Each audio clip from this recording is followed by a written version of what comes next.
The day Muhammad Ali raised his fist, not in the ring, but for justice, would forever change how the world saw the greatest boxer of all time. Chicago, December 1988. The bitter wind cut through the streets like a blade, but nothing could cool the fire burning in the hearts of thousands gathered in Grant Park.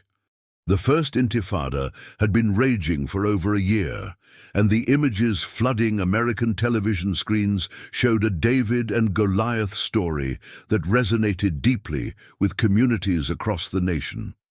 Among the crowd that cold Saturday morning stood a figure whose presence would transform a local demonstration into a moment of global significance. Muhammad Ali pulled his coat tighter around his shoulders, his once powerful hands now trembling slightly from the Parkinson's that had begun to slow his movements, but never his convictions. At 46, the man who had once danced around opponents with the grace of a butterfly still carried himself with unmistakable dignity. His wife, Lonnie, walked beside him, protective yet understanding of why they had to be here today. The rally had been organized by the Arab American Community Center of Chicago, led by Dr. Khalil Jashan, a Palestinian-American professor who had spent months coordinating with various civil rights organizations. The turnout exceeded all expectations. Nearly 8,000 people filled the park, their breath visible in the frigid air as they held signs reading "Free Palestine" and "End the Occupation." The diversity of the crowd was striking. Arab Americans, African Americans, Jewish peace activists, students from Northwestern and the University of Chicago, and working-class families from across the city. Hey, if this story is capturing your attention, make sure to subscribe to our channel and hit that notification bell. Your subscription helps us bring you more incredible true stories like this one. And don't forget to click that hype button. It's super important because it helps the algorithm share our content with more people who love these amazing historical moments. Drop a comment below and let us know what you think so far. Ali had arrived quietly, hoping to blend into the crowd, but his distinctive profile was impossible to hide. Word spread quickly through the gathering like electricity. "Ali's here," people whispered, and soon a respectful circle formed around the former champion. He hadn't come to speak. His speech had become increasingly difficult due to his condition, but his presence spoke volumes. Dr. Jashan approached Ali with careful reverence. The professor had met the boxer twice before at interfaith events in Chicago, and he understood the significance of Ali's attendance. "Muhammad," he said softly, "would you consider joining us on the platform? You don't have to speak, but your presence would mean everything to these people." Ali looked out at the sea of faces, many of them young, many of them carrying the same fire he had carried decades earlier when he refused induction into the army. He saw mothers holding pictures of children, fathers with worry etched deep in their faces, and students whose passion reminded him of his own youth. Slowly, he nodded. The crowd erupted as Ali made his way to the makeshift stage. The cheers weren't the roar of a boxing arena, but something deeper, a recognition of moral courage that transcended sports. Rabbi Michael Lerner from San Francisco, who had flown in specifically for this rally, stood at the microphone. He had been one of the few Jewish leaders willing to speak at the event, despite pressure from his own community. "We are here today," Rabbi Lerner's voice carried across the park, "not as enemies of any people, but as friends of justice. The same justice that Muhammad Ali fought for when he refused to fight in Vietnam. The same justice that led him to sacrifice the prime years of his career for his principles." The crowd listened intently as speaker after speaker took the microphone. Dr. Jashan spoke about his family's village near Ramallah, describing how his elderly father could no longer tend to the olive trees that had been in their family for generations due to military restrictions. A young Palestinian-American woman named Layla O'Day, a sophomore at Northwestern, read a letter from her cousin in Gaza, describing the daily struggles of life under occupation.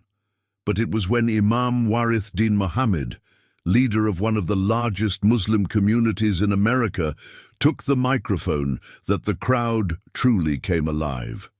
"My brothers and sisters," his voice boomed, "we stand here today with our champion Muhammad Ali because we understand that justice is not divisible. The same forces that told our brother he had no right to his religious convictions are the same forces that deny basic human rights to our Palestinian brothers and sisters." Ali stood quietly beside the speakers, his hands clasped behind his back. Occasionally, he would nod or raise a fist slightly when a particularly powerful point was made. The crowd watched his every gesture, understanding that his silence was not weakness, but a different kind of strength. As the morning progressed, the temperature dropped even further, but the crowd remained. Local news crews had arrived, and the story was beginning to spread beyond Chicago. In newsrooms across the country, editors were grappling with how to cover the event.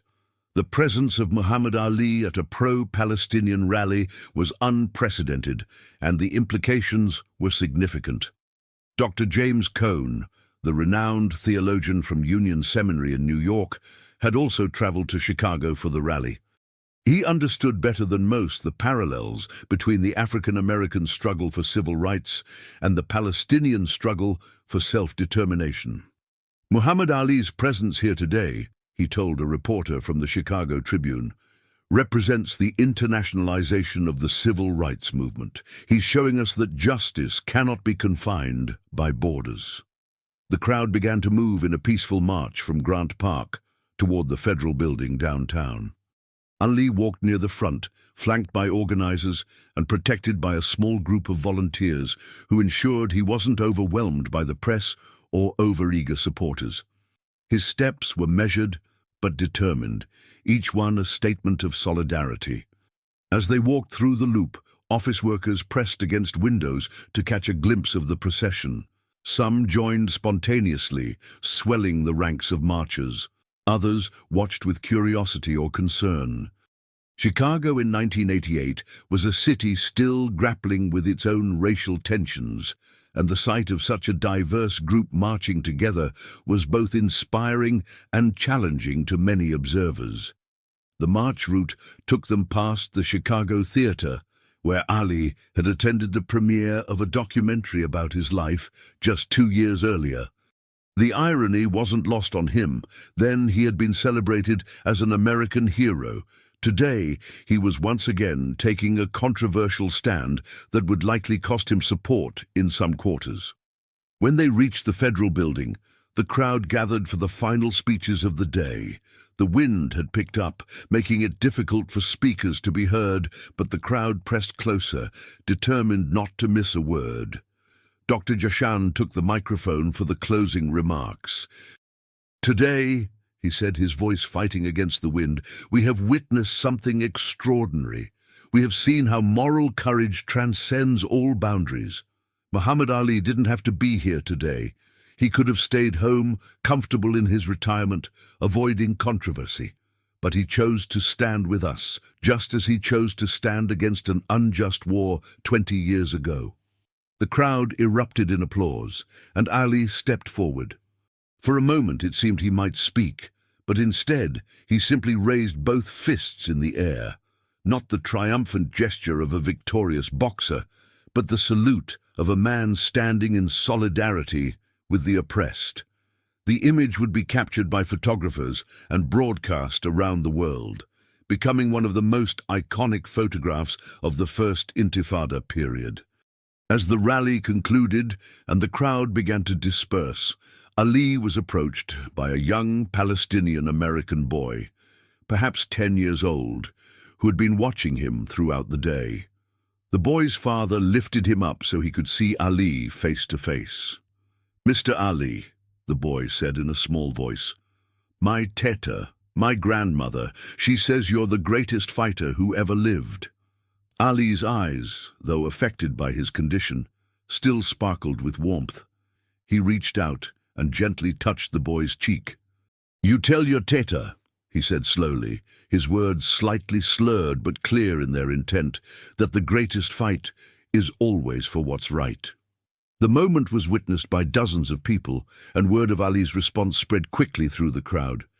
It encapsulated everything about why he had come that day, not for publicity, not for political gain, but because his conscience demanded it. As Ali and Lonnie made their way back to their car, they were followed by a small group of reporters. One called out, "Muhammad, do you have any regrets about being here today?" Ali stopped and turned around. He looked at the reporter for a long moment, then shook his head slowly. "No regrets," he said simply. "Never regrets for standing with people who need someone to stand with them." The drive home was quiet. Lonnie knew that Muhammad was processing the day's events, thinking about the reactions that would inevitably come. The boxing world, much of which had embraced him again after his comeback, might turn cold once more. Endorsement deals could disappear, old allies might distance themselves. But as they pulled into their driveway, Ali squeezed Lonnie's hand. "Did the right thing today," he said softly. It was a phrase she had heard him use many times over the years, usually after he had made a decision that others questioned, but that his conscience demanded. The story of Ali's participation in the rally spread quickly. By Sunday morning, it was front-page news in newspapers across the country. The reactions were as divided as expected. Some praised Ali for his continued commitment to social justice, while others criticized him for involving himself in what they saw as a foreign conflict. The Jewish community's response was particularly complex. Some Jewish leaders condemned Ali's participation, arguing that it legitimized anti-Israeli sentiment. Others, particularly those involved in peace movements, praised his courage in standing up for human rights regardless of political considerations. Dr. Lerner, the rabbi who had spoken at the rally, found himself defending both the event and Ali's participation in interviews throughout the following week. "Muhammad Ali has always stood with the oppressed," he told CNN. His presence at this rally wasn't anti-Jewish or anti-Israeli. It was pro-justice, pro-human rights. These are values that should unite us, not divide us. The Palestinian community, both in Chicago and internationally, was energized by Ali's support. In refugee camps in Lebanon and Jordan, his photograph was posted alongside images of other international supporters. In the occupied territories, young Palestinians who had grown up hearing stories of Ali's defiance of the American government saw him as a symbol of resistance against oppression. But perhaps the most significant impact was on the African American community.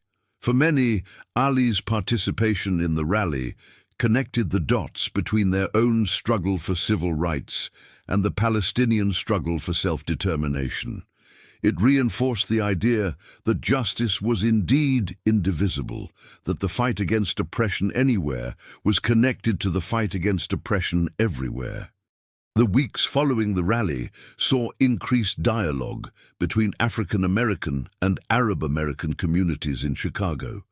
Churches and mosques began hosting joint events.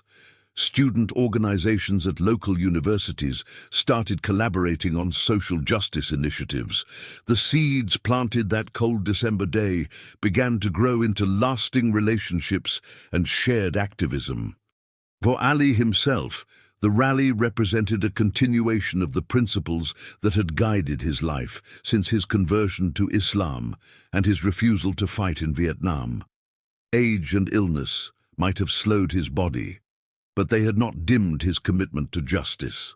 In the years that followed, he would continue to speak out on issues of human rights, though his public appearances became increasingly rare. The 1988 Chicago rally would be remembered as one of the largest pro-Palestinian demonstrations in American history up to that point. But more importantly, it demonstrated the power of moral leadership. Ali's presence had transformed a local protest into a national conversation about justice, human rights, and America's role in international conflicts.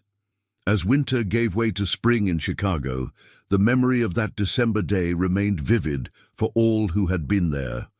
The image of Muhammad Ali, the greatest boxer of all time, standing in solidarity with the oppressed, served as a reminder that true greatness is measured not just by victories in the ring, but by the courage to stand up for what is right, regardless of the personal cost.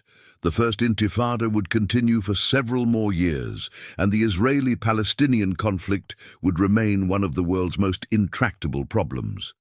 But for one day in Chicago, in the bitter cold of December 1988, the presence of one man had shown that solidarity transcends borders, that justice knows no nationality, and that the fight for human dignity is a fight that belongs to all of us.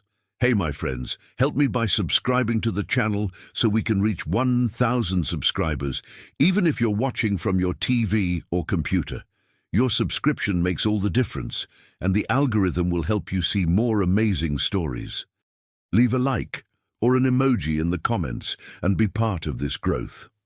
The year was 1988, and the streets of Chicago were about to witness one of the most powerful moments in civil rights history, as the greatest boxer of all time would stand not in a ring, but among thousands of voices crying out for justice in a world that seemed determined to ignore their pain. The bitter December wind cut through downtown Chicago like a blade, but nothing could chill the fire burning in the hearts of the thousands gathered in Grant Park. Muhammad Ali pulled his coat tighter around his shoulders, his once powerful hands now trembling slightly from the Parkinson's that had begun to slow his legendary reflexes. But his eyes, those same eyes that had stared down Sonny Liston and Joe Frazier, burned with the same intensity that had made him a champion. "Champ, you sure about this?" whispered his longtime friend and advisor Gene Kilroy as they approached the massive crowd. The rally had been organized by the Arab American Anti-Discrimination Committee, and tensions were running high. The first intifada had been raging for over a year, and images of stone-throwing Palestinian children facing Israeli tanks had been flooding American television screens, dividing public opinion. Ali's response came not in words, but in the steady determination of his stride as he moved toward the makeshift stage. Around him, the crowd was a tapestry of faces: Arab Americans, African Americans, Jewish peace activists, college students, and ordinary citizens who had come to demand justice. Signs reading "Free Palestine" and "End the Occupation" waved in the frigid air, while chants of "From the river to the sea, Palestine will be free" echoed off the surrounding skyscrapers. Before we continue with this powerful story of courage and conviction, I want to ask you to join our community. Please subscribe to the channel and hit that notification bell. Your subscription helps us reach more people with these important historical stories. Also, please click the hype button, as this really helps the algorithm deliver our content to more viewers who need to hear these stories. Drop a comment below and let us know what you think about Ali's courage to stand up for what he believed in. The crowd erupted as Ali stepped onto the platform. Even weakened by his condition, his presence commanded attention. Dr. Rashid Khalidi, a prominent Palestinian-American academic, had invited Ali personally, knowing that the boxers' participation would bring unprecedented attention to their cause. "Ladies and gentlemen," Dr. Khalidi announced into the microphone, "we are honored to have with us today a man who has never been afraid to stand up for justice, even when it cost him everything, Muhammad Ali." The applause was thunderous, but Ali raised a shaking hand for silence. When he spoke, his voice was softer than it once was, but every word carried the weight of conviction. "I've been in many fights," he began, his words slightly slurred but unmistakably passionate. "I've fought in the ring. I've fought against an unjust war in Vietnam, and I've fought for the rights of my people. Today, I stand here to fight for the rights of all oppressed people." The crowd hung on every word.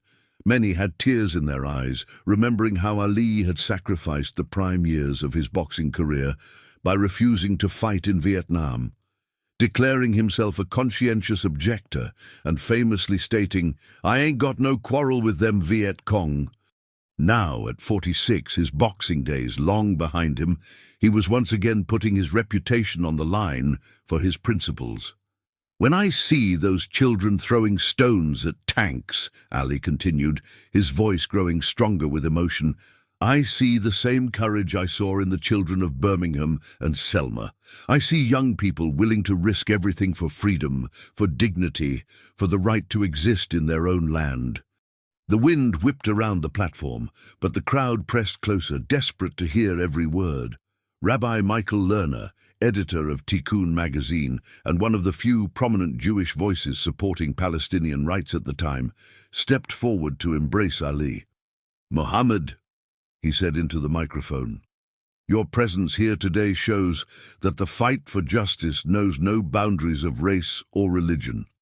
The image of the African-American boxing legend and the progressive Jewish rabbi standing together sent a powerful message about the possibility of solidarity across ethnic and religious lines." But not everyone in Chicago was pleased with Ali's presence at the rally. Outside the park, a counter-demonstration had formed, with protesters carrying Israeli flags and signs reading, "Ali doesn't speak for America." Police barriers separated the two groups, but tensions were palpable. Detective Frank Kowalski, a Polish-American cop who had grown up idolizing Ali, found himself in the uncomfortable position of monitoring a protest by his childhood hero. "This is tearing me apart," Kowalski confided to his partner, Officer Maria Rodriguez, as they watched the crowd. "I named my son after this man. And now—" He trailed off, unable to finish the sentence. Rodriguez, whose own family had fled El Salvador's civil war, understood the complexity of the situation better than most. "Sometimes heroes disappoint us," she said quietly, "and sometimes they challenge us to be better than we thought we could be." As Ali continued speaking, sharing stories of his travels to Muslim countries and his growing understanding of the Palestinian struggle, the crowd grew more emotional. Sarah Mansour, a Palestinian-American college student at Northwestern University, pushed through the crowd with her friends, desperate to get closer to the stage.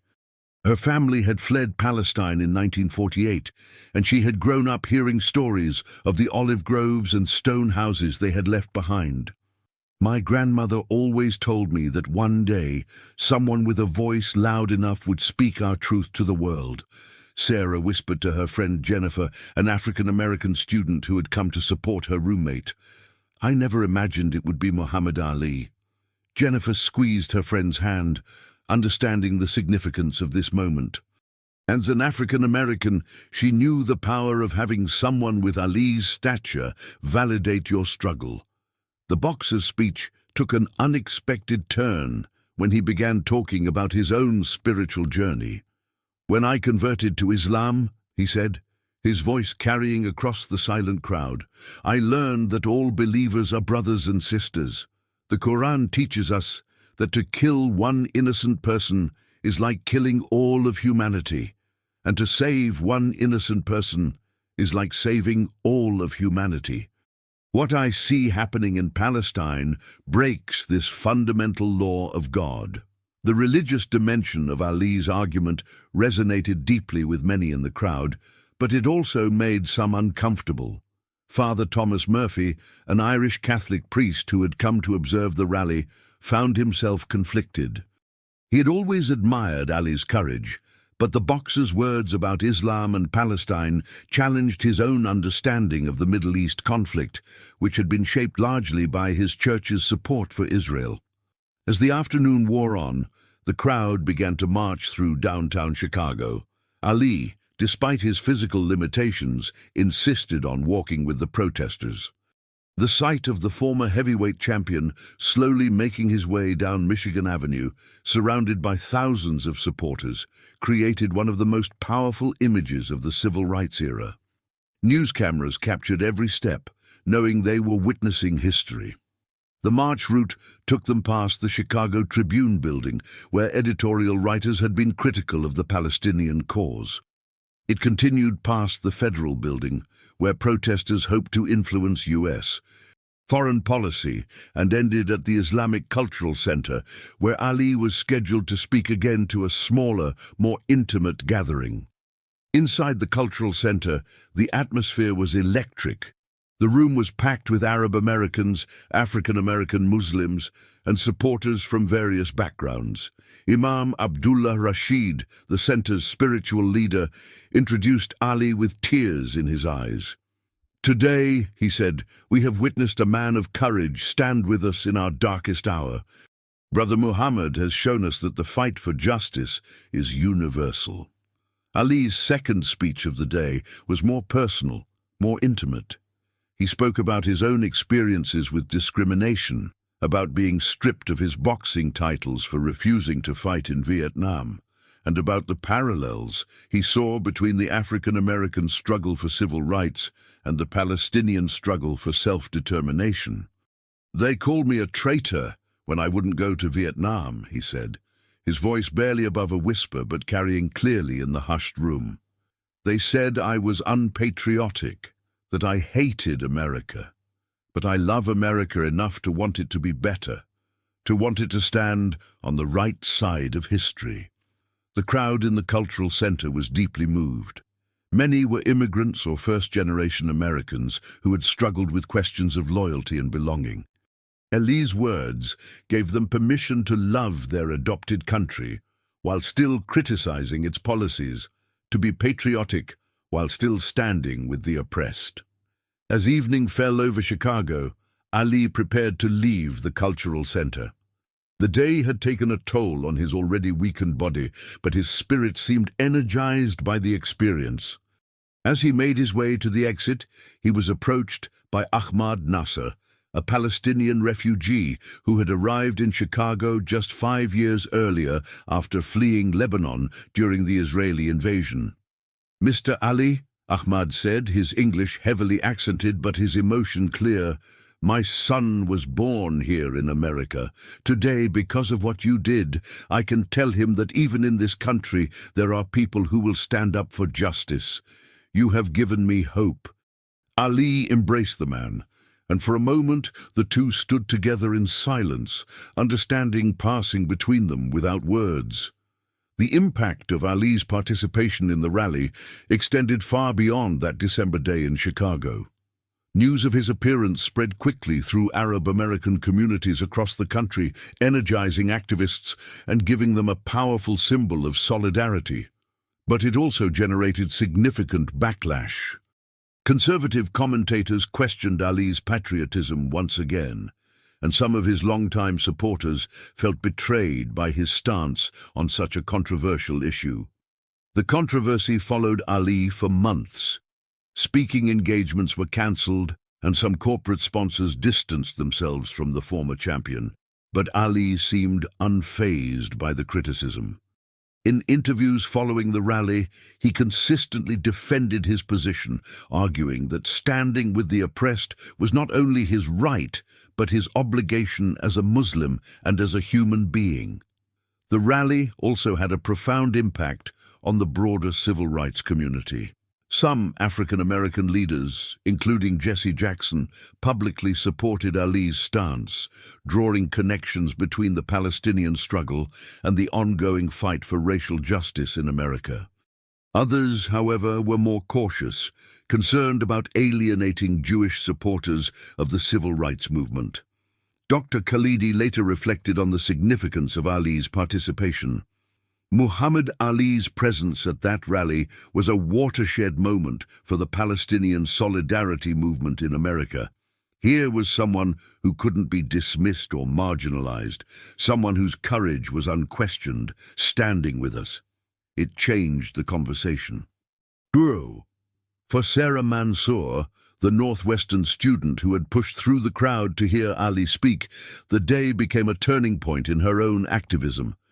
Inspired by Ali's courage, she went on to become a prominent advocate for Palestinian rights, eventually founding a non-profit organization dedicated to promoting understanding between Arab Americans and other minority communities.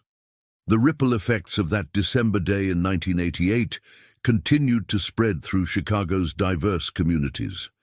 In barbershops on the South Side, in mosques in the suburbs, in university classrooms and community centers, people debated Ali's words and their implications. Some saw him as a hero, standing up for the voiceless. Others viewed him as a misguided celebrity, meddling in complex international affairs. Detective Kowalski, the Polish-American cop who had struggled with his feelings about Ali's participation, eventually came to a different understanding of the situation. Months later, while investigating a hate crime against a Palestinian family in his district, he found himself thinking about Ali's words about justice being universal. The experience led him to reach out to community leaders and work toward building bridges between different ethnic groups in his neighborhood. Hey my friends, help me by subscribing to the channel so we can reach 1,000 subscribers, even if you're watching from your TV or computer. Your subscription makes all the difference, and the algorithm will help you see more amazing stories. Leave a like or an emoji in the comments and be part of this growth.